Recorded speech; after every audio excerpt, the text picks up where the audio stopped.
Welcome to the Slop Farm. Enjoy the video.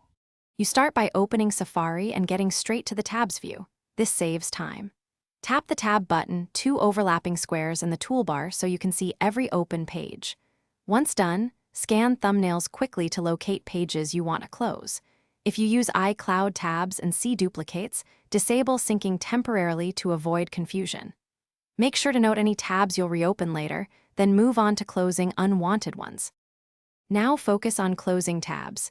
Swipe left on a tab thumbnail for an immediate close, which is fast for one-offs. Alternatively, tap the small X on the tab corner if visible. Long press a tab to reveal options like close other tabs or move to tab group. Use those when cleaning multiple related pages. Once you identify redundant groups, use close all tabs in the menu to clear everything. Make sure to confirm any prompt so you don't lose an important page unexpectedly. Finish by organizing what remains. Create or switch tab groups to keep work and personal tabs separated, and use private mode for sessions you don't want saved. Once done, review tab group names so you can reopen specific sets later.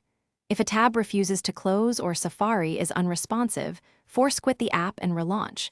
If that fails, restart your device. This usually clears stuck tabs. If not, check for a Safari update to resolve persistent bugs. Thanks for watching. Consider subscribing if we helped you today.